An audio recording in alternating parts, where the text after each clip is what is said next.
I saw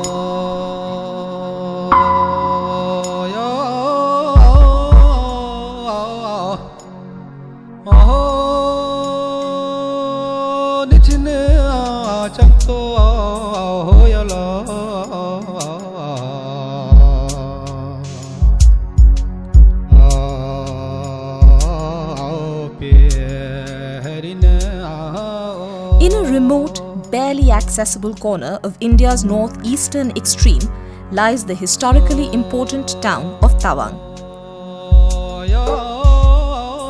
The headquarters of the Tawang district in the state of Arunachal Pradesh, it is located in close proximity to the Indo-Tibetan and Indo-Bhutanese borders.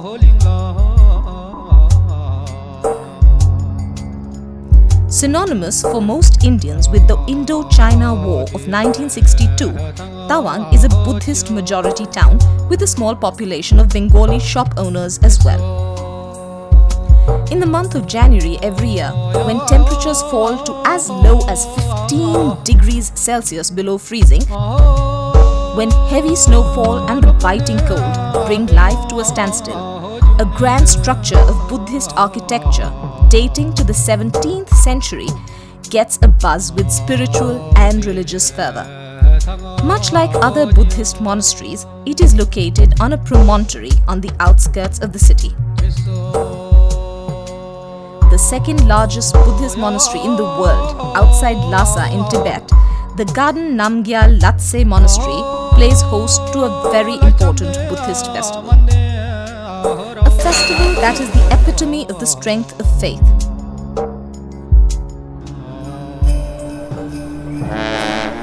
It is the time of the Torgya festival.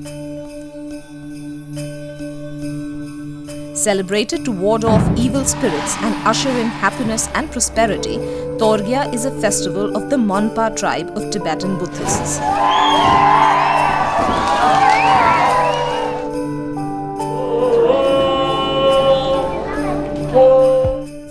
In the bitter sub-zero temperatures of India's land of the rising sun, Torgya beats even the sun to its rise.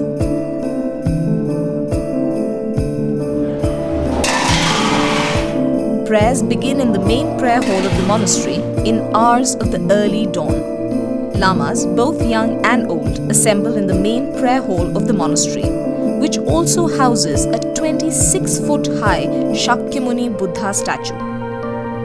Under the aegis of the Khenpo or the Abbot of the monastery, the Lamas recite prayers and religious texts. The Abbot is the most important religious leader of the monastery and of the region.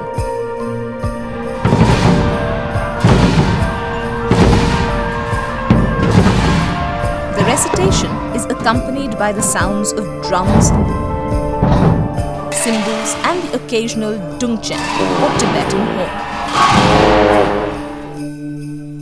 The gathering of the Lamas also has its first meal of the day together in the prayer hall.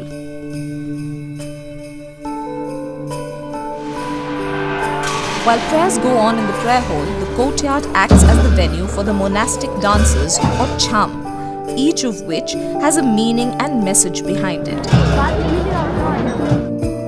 The audience builds up through the day and reaches a few thousand by the late afternoon.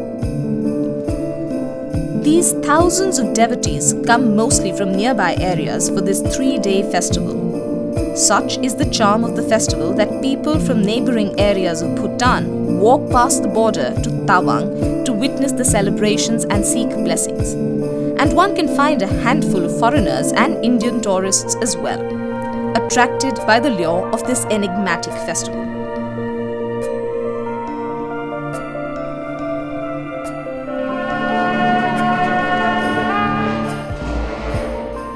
So unique is the nature and form of the monastic dances that they do not quite fit the definition of any typical dance form. The body movements of the performers are in sync with the slow-paced beat of a drum or cymbal, and some of the dances can last as long as 3 hours.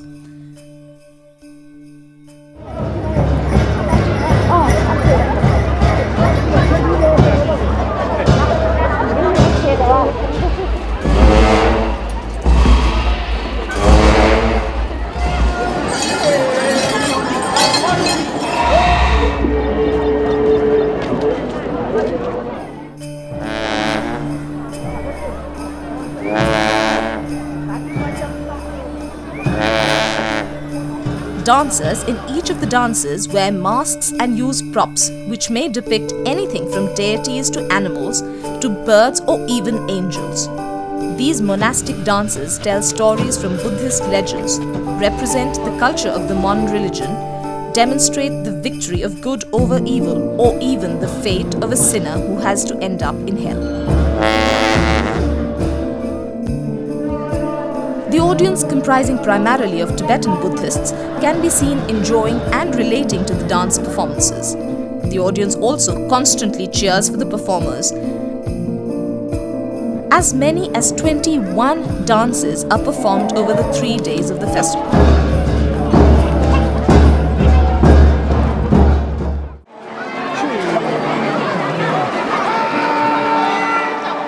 Towards the end of the first day of the festival, Lamas take out the procession of the Torma from the prayer hall of the monastery. The Torma is an effigy representing all sins and evils. Devotees accompany this procession along with the escorting Lamas to the Mechang amid sounds of drums, cymbals and dungchans. The Mechang is a mound of dry bamboo leaves in the shape of a temple. When the Mechang begins to burn, the abbot, assisted by the other senior lamas of the monastery, puts the Torma to flames. This signifies the destruction of all evil spirits.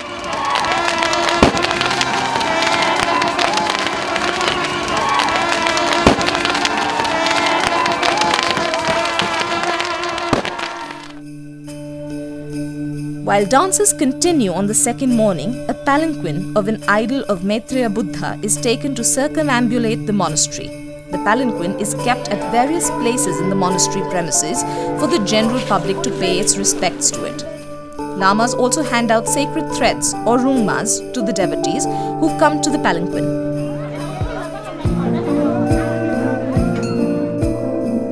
On this day, a huge painting or thanka on a cloth background is unfurled from the balcony of the main prayer hall.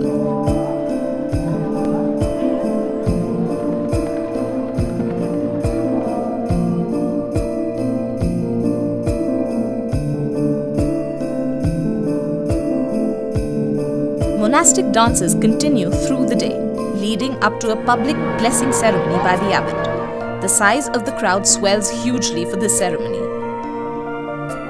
The blessing, which is called Wang, involves the abbot touching the head of and sprinkling holy water on each devotee.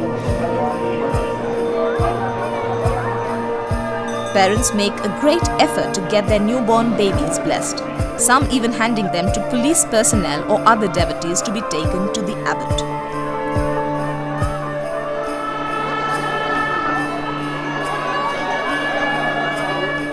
The dances on the third day lead up to the most important dance of the festival, known as Palden Lhamo. Palden Lhamo, the guardian deity of the Tawang Monastery. This dance depicts the guards and servants of the goddess Sri Devi praying to her. The prayer is to help them to bring peace and harmony to the world in general and to protect the Tawang Monastery in particular.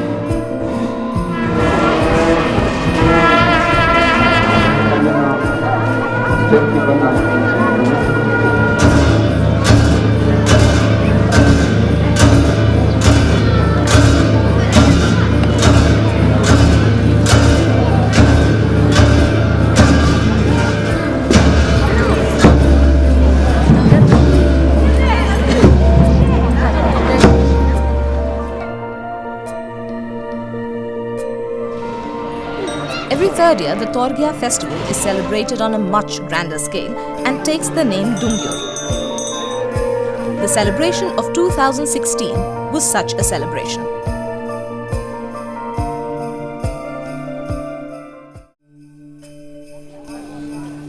Like most religious festivals and fairs, this one too sees pop-up shops and eating joints coming up around the monastery premises.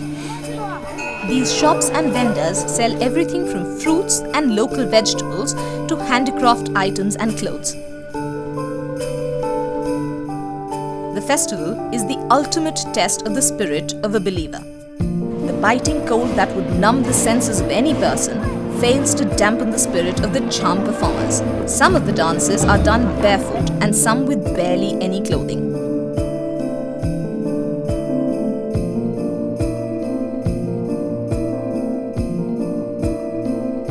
Even the audience, which packs into the monastery premises, remains undeterred even as the freezing winds and snowfall engulf Tawang in bone-chilling cold.